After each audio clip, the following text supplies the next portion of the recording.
Hello, everybody, and welcome into Commodity Culture, where our goal is to make you a better investor in the commodities sector. My name is Jesse Day, and on this episode, I'm very excited to welcome Ian Everard to the program, the owner of ARC Silver, Gold, Osmium, and a precious metals enthusiast with a ton of knowledge in the gold and silver sector.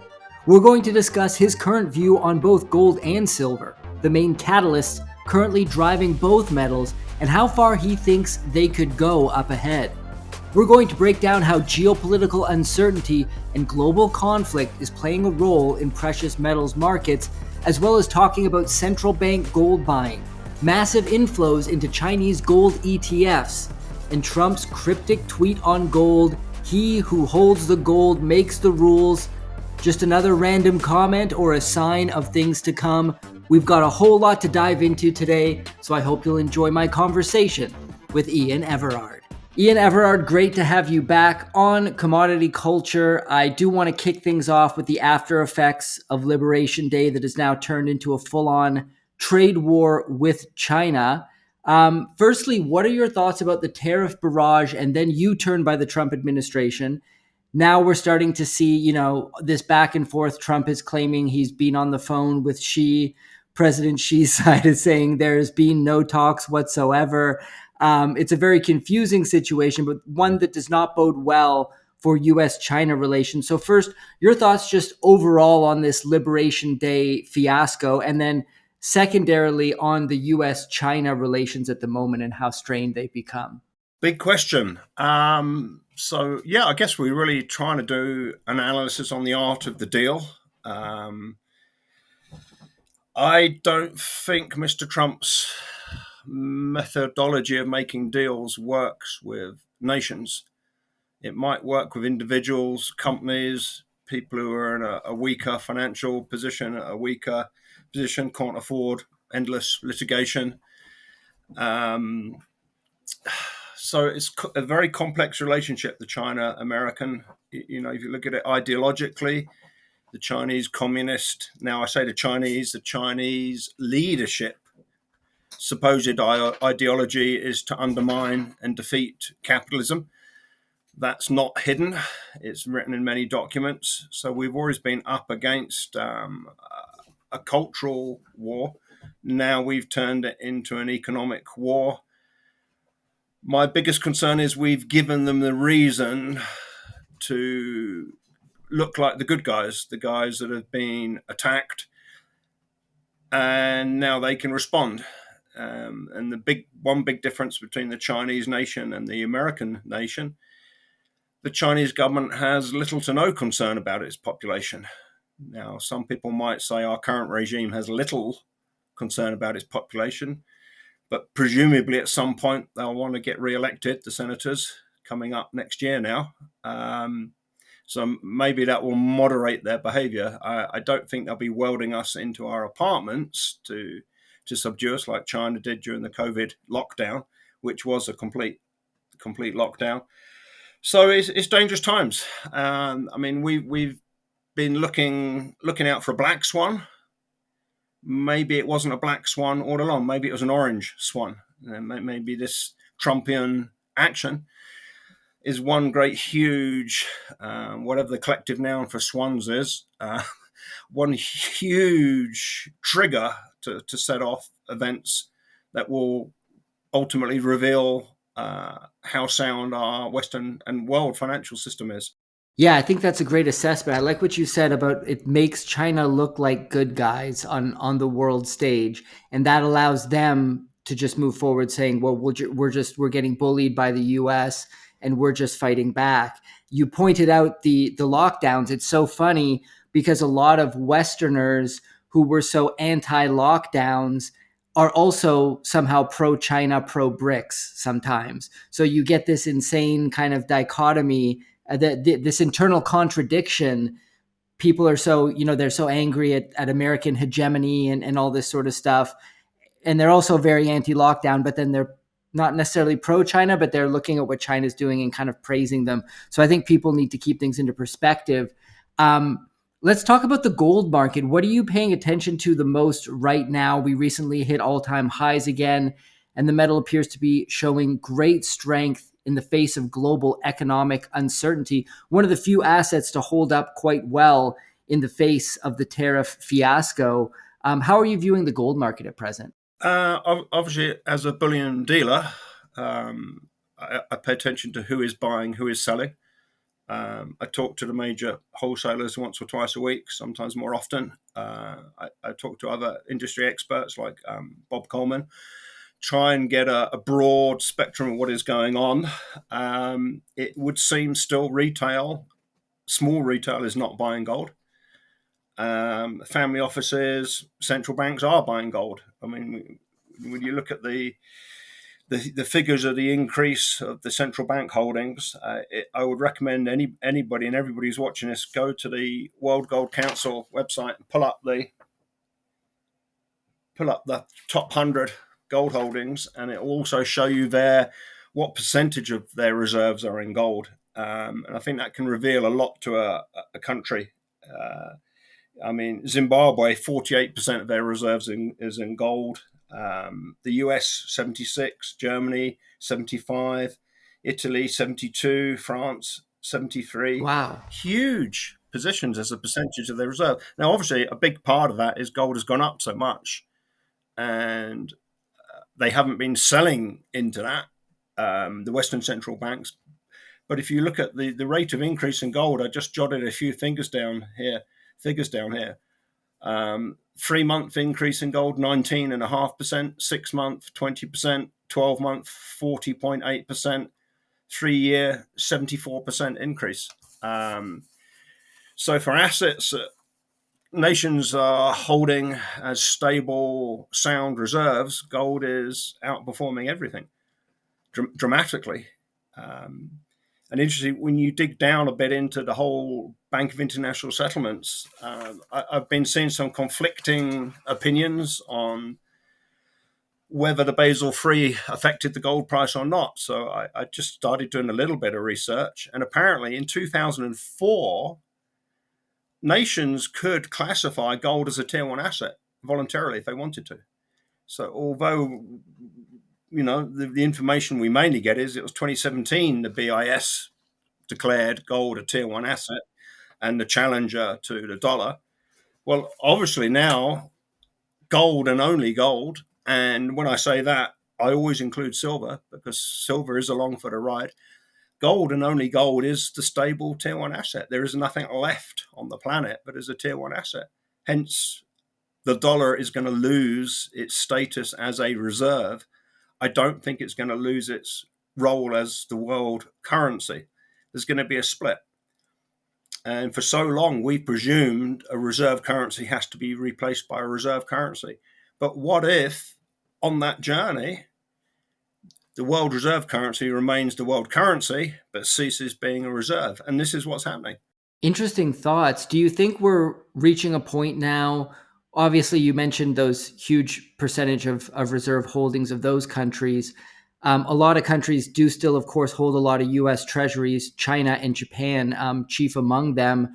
Do you think we are entering a world, perhaps over the next several years, where more and more countries start to phase out their holdings of treasuries and cash in favor of gold as their main reserve asset?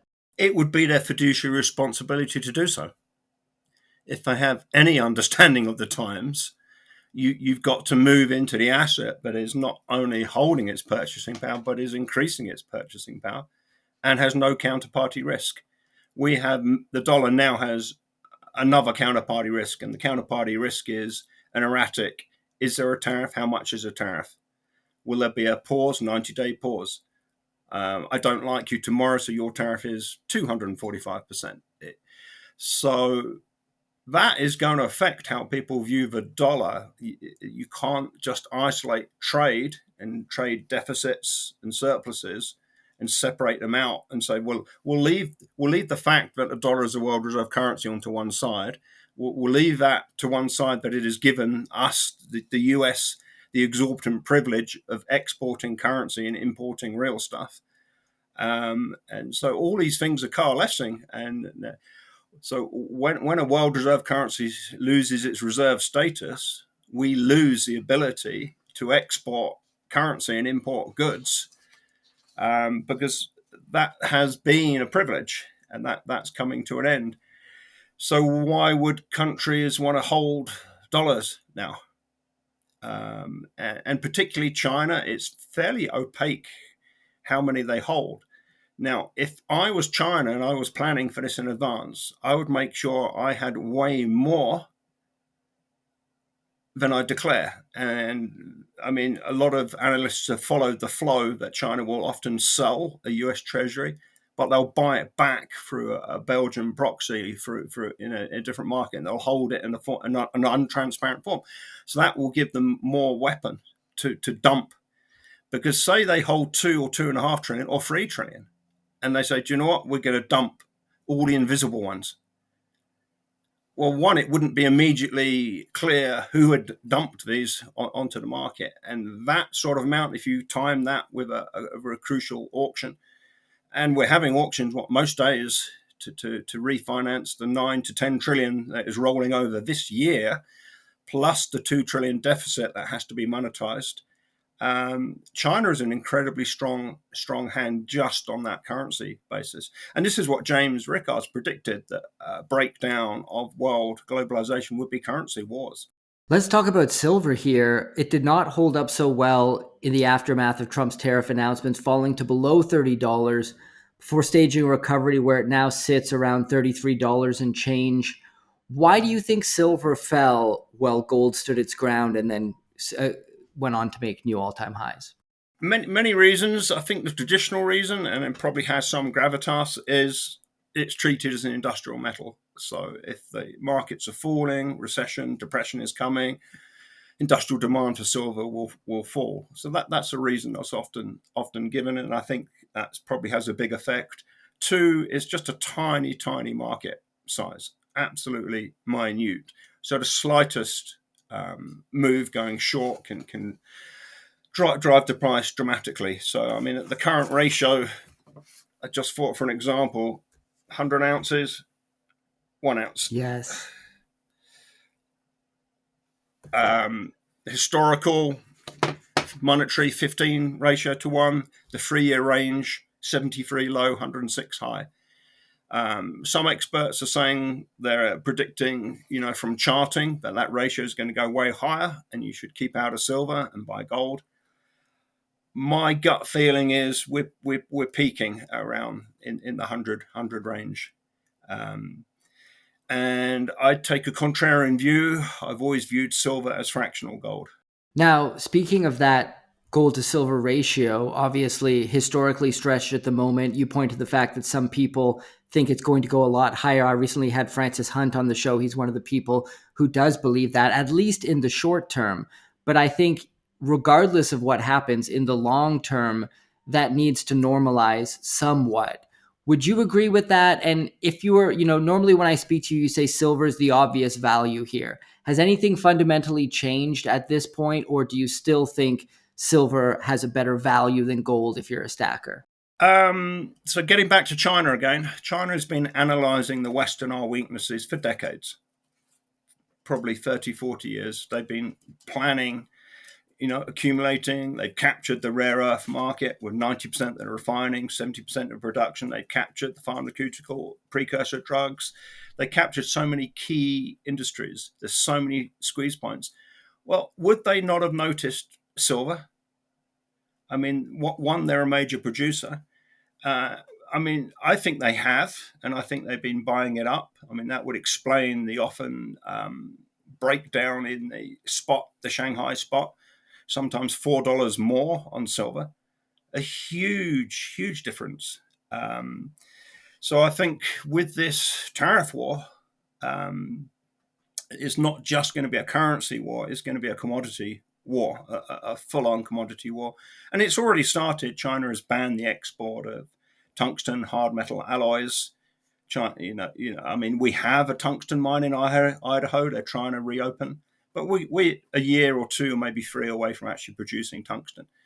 Tungsten is just a key military metal, industrial metal, crucial. If we're going to reindustrialize, we're going to need a lot of tungsten. So I sort of drifted off the question there, haven't I, on that gold silver ratio? I think there's more tail tailwinds behind silver, more reasons that ratio is going to drop than it's going to stretch out. One of them is that tension. Is it a precious metal? Is it industrial metal? Well, it can be both at the same time. It is both. That is a fact. The industrial uses are critical, not only critical, they are growing. Just solar last year took 20% of the whole silver production, and we're also into a 5-year deficit. The Silver Institute predicting over 100 million ounce deficit this year. We had a 200 something million deficit last year. And no one will really come clean about how much silver there is. You have huge differences on how much is above ground. The CPM group figure is about 8 times as much silver available above ground as there is gold. Other figures are saying it's a ratio of 2.5. The Royal Mint of Great Britain, for example, they estimate the ratio is 2.5. And then there's huge disparities against the historical loss of silver. CPM Group state that only 7% to 10% of all silver mined throughout all human history has been lost. Now, other experts say up to 90% has been lost, either by oxidization. It, oxidizes fairly readily, left out with certain chemicals and in situations, and also the multiple billions of industrial uses where it's used in such tiny amounts, it's just not practical to recover. And even military applications where silver is alloyed with aluminum, that's incredibly hard to separate out again. So I definitely think more than 10% has been lost, and maybe not as much as 90%, but that still brings the above ground ratio down into single figures.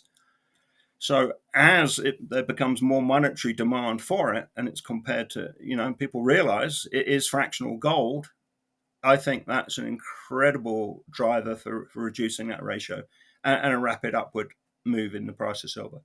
A lot of people have been pointing to geopolitical upheaval and global conflict as a driver for the gold price. The war in Ukraine shows no signs of stopping. Trump has bombed the Houthis and threatened Iran. Israel-Palestine continues to be a mess. And now we're seeing India and Pakistan. Pakistan announcing that India is probably going to attack them in a full-on military conflict and urging them to not use nuclear weapons. I mean, we could be on the precipice of a full-blown world war at this point. How do you see these conflicts potentially playing a role in gold and silver markets? Dramatically positive for physical bullion. Yeah, 100%. Uncertainty, fear, the disruption of war, rumors of war. It will be a massive driver behind the precious metals and other certain commodities. Central bank gold purchases continue to be a driver for the market as well. You brought up that list earlier, so obviously you've been watching which countries, which central banks are stacking gold. Putting all that data together in your mind, how does that kind of shape your view of the gold market globally? Well, you can learn it. The industry as well. If you look at which central banks are buying and reporting it and who aren't, it seems just dramatic. I know Canada has a lot of gold in the ground, but they have no above ground in government reserves, in central bank reserves. But I guess if you've got it in the ground and you can protect your borders, you can still bank on that gold. Poland, huge increase. I think they bought 91 tons last year. In a year. You bear in mind that Great Britain only has 300 or 400 tons. Interesting data I found out starting to do a deeper dive is only purchases over half a ton are reported. So if you buy 0.49 of a ton as a central bank, theoretically, that doesn't get reported. But we've also got private entities who have gold holdings. The Bank of International Settlements declare 100 tons.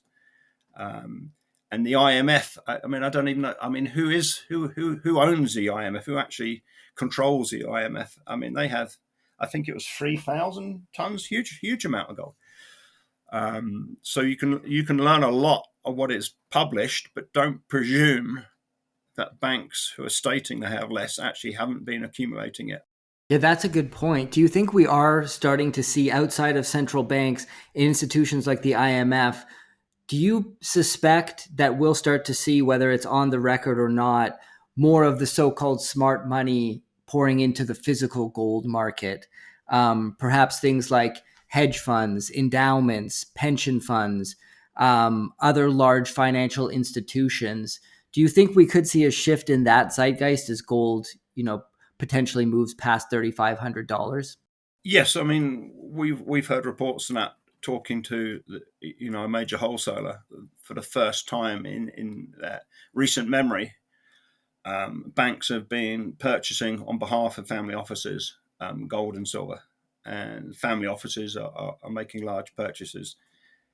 Not massive, but multi-million dollar purchases, and that soon adds up in a tiny retail market. I think a lot of people just don't comprehend that retail silver can run out in minutes.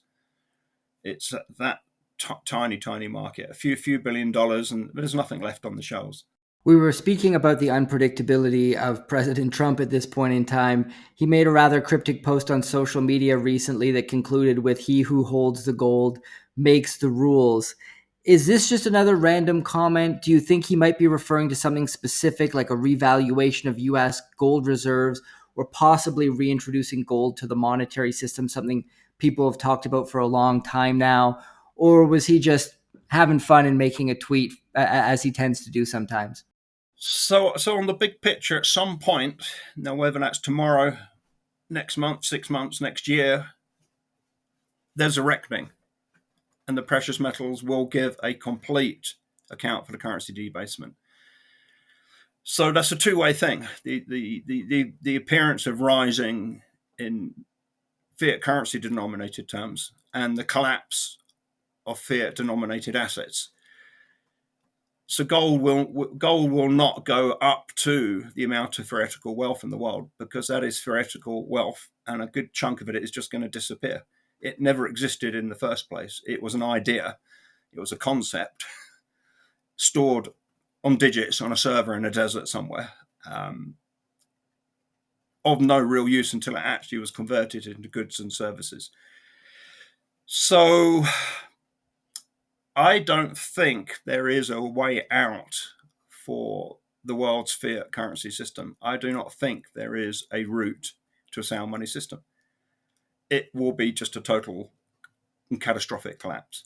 Now, we could stop debasing now and have a collapse, which would appear to us as catastrophic, or we can carry on. I mean, the US, our burn rate is $8 billion a day. So even if you revalued gold to 100 times our 8,100 tons, that wouldn't pay for the deficit spending for the next 3.5 years. And that doesn't take into account we are going to see a catastrophic collapse in tax receipts, a catastrophic rise in the cost of servicing the existing nearly $37 trillion of debt, which is going to probably exceed $1.2 trillion a year. So at some point, there will be what will be appeared to be a complete destruction of wealth, and gold will meet that as perceived wealth collapses. The purchasing power of gold will rise, and they'll meet somewhere. Now, whether that is gold at 10,000, 20,000, 30,000, doesn't really matter, because the individual is not going to get looked after by the nation. The government is not coming to rescue any of us. The government is set up, I mean, particularly the American government, it's set up to rescue the billionaires. It's set up to rescue the large hedge funds, the banks, the institutions. They will get rescued. Everybody else, we're on our own. So you make your decision. If you presume your perceived wealth is going to give you the purchasing power in the future, carry on that ship. My understanding is that ship is going to sink, and the lifeboat ratio is there's only about 10% of lifeboats to the number of passengers on that ship. So I saw this in 2017, and I started building a lifeboat and loading it up. It's we're going to get this catastrophic event is inevitable. It can be delayed, and it probably will be delayed by a CBDC, but that will then be debased. There'll only be a delay. And also if we do go full CBDC, that level of financial repression will drive the value of precious metals way past the moon, well on the way to Mars, because it will be the only private means of transaction left when everything is coded and monitored for the whole of your life. So you have to lead me back to the question, Jesse. I drifted off. The original question was regarding Trump's tweet about he who holds the gold makes the rules. Is this alluding to something, or what are your thoughts? Yeah, does he understand it? I don't know. I have not had a personal conversation long enough with somebody that knows him. I've had a few with people that do know him, but not long enough to know if he actually knows what he's doing. Now the perception is, and the elephant team think he's an amazing deal maker. He's playing 4D chess. I'm not convinced yet. I'll give it 2 to 3 months. I think we'll know whether this strategy is a brilliant 3D chess game. Everything comes together. The dollar strengthens. We retain world currency status. People want dollars and to buy dollar denominated debt. I think we've got a few months and we'll know the answers.